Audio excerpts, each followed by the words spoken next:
In this video, we build on the concepts from part 1, including determinants and functional dependencies, to introduce first normal form.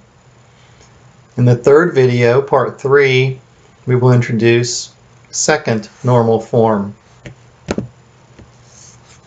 Why do we normalize? Reviewing from the previous slides, we normalize to reduce, update, and delete anomalies, meaning accidentally updating things we might not intended to update, and accidentally deleting rows that we might not have intended to delete. We can also remove some redundant data. For our purposes, there are 4 normal forms, 1NF through 3NF, and BCNF. BCNF is considered to be conceptually between 3NF and 4NF. There are levels of normalization above 4NF. For our class, we will cover 1, 2, 3, and BCNF. That's as far as we will go. The design process for a database consists of a conceptual process, a logical design process, and a physical implementation process. We are jumping directly into the logical design in order to normalize relations. This relation is called R, capital R. You may like to think of it as a table. It's kind of a pre-table. It doesn't have data types or constraints beyond the key that's underlined. The attributes in the parentheses are A, B, C, and D. We know A is a candidate key because it's underlined. We also know it's a natural key because at this point in the logical design process there are no surrogate keys added to tables yet. This is the terminology we will use when we normalize. We could substitute meaningful column names for A, B, C, and D and a meaningful relation name for R. This is just an easier way of writing it because we really don't care about the semantics of the column names. Actually, in fact, we're trying to avoid getting stuck in semantics. We are going to be completely dependent on the determinants and the functional dependencies defined by those determinants. Here's a determinant again. If we have something called A, which in our case would be a column, we can say that given a value for A, a specific value, we can tell ourselves, we can figure out, we can compute what the value for the corresponding B is. This is for one row in a table. Given any row in the table, a specific value of A always points to a specific value of B. To draw some connection with the real world, given a social security number, we can determine the last name of the person with that social security number. Given a specific social security number, we can determine the address of the person to whom that social security number is assigned. We can say SSN is a determinant and last name is functionally dependent on SSN.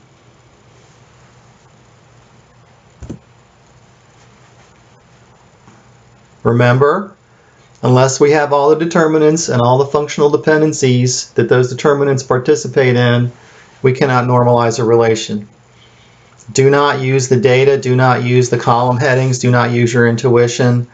We are going to stick to our mathematical rules, and we are going to insist on having determinants and functional dependencies.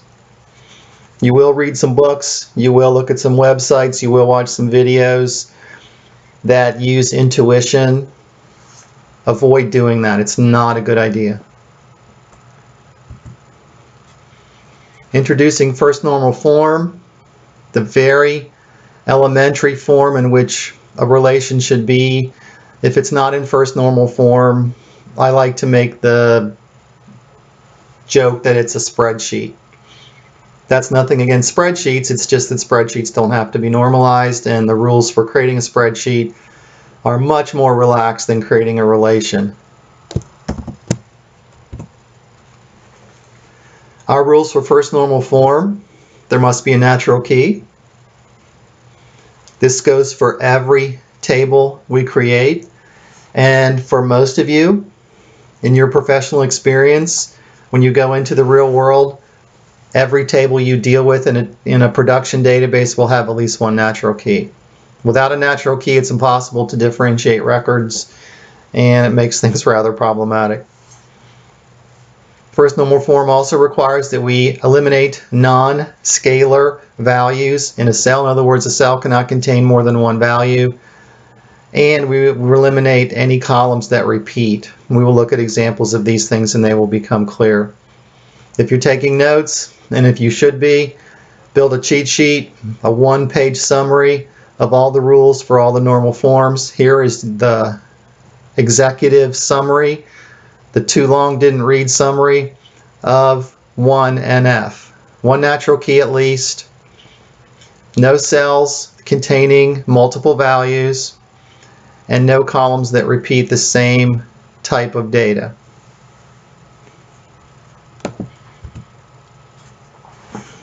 Here's some data that violates 1NF. We'll get to the dependencies in a moment. I just want to show you the data. You can look at this.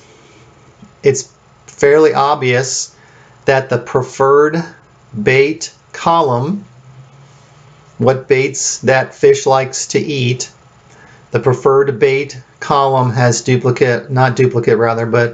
multiple values in it. For bass, a bass likes to eat worm, flies, slugs, beetles, and crickets. So we've got 1, 2, 3, 4, 5 different values for preferred bait in that one cell. We could do this in a table. We could store our database this way, but it would be not even first normal form, and it would cause us massive problems down the road. I haven't given you dependencies yet, but I'm just showing you that from the data, this appears to be not in first normal form. Also notice that we are defining a primary key as the fish column with the little PK there. Here we are on the way to 1NF. What we do is we flatten the table. So instead of having multiple baits in one cell, we create multiple columns, each column having a bait. We're still not in 1NF, but it's a little bit easier to read now. Now this is an intermediate step. We would never stop here because we still have redundant data across a column. We have 3 columns, preferred bait 1, preferred bait 2, preferred bait 3, that all represent preferred bait. So those are repeated columns. But at the top, you can see that I've given you all the functional dependencies. Fish is a determinant. Fish determines preferred bait 1, fish determines preferred bait 2, fish determines preferred bait 3. And I will tell you by definition, this is all the determinants that there are. So don't try to infer anymore. Just go with what I give you, and you'll be able to solve the problem. Now we've made it to 1NF. We haven't seen the logical design yet, but just to look at the data, you can see that we eliminated all those redundant columns, those repeated columns, and we added more rows to the table. So the fish bass appears multiple times in the table because it likes multiple kinds of bait. We did leave out some of the data here, but you can see bass appears 3 times. It likes worms, it likes slugs, and it likes crickets. 3 rows for bass. That created a problem because the primary key can no longer be fish. Fish appears multiple times. Bass appears 3 times. Catfish appears 3 times. Perch appears multiple times. Therefore, we cannot have fish as the PK, the primary key. But if we combine fish and preferred bait, that can be a valid candidate key, which can be the primary key, because bass preferring worm only appears once. bass preferring slug only appears once. But remember, I told you we need determinants. Jump to the next slide. There's the normalized to 1NF version of that relation. There are no determinants anymore because fish and preferred bait taken together is the candidate key, and that will become the primary key. So this is the normalized to 1NF version of the original relation that I showed you in a previous slide. This is a solution to the problem. If I were to ask you to normalize that relation to 1NF, this is what you would do.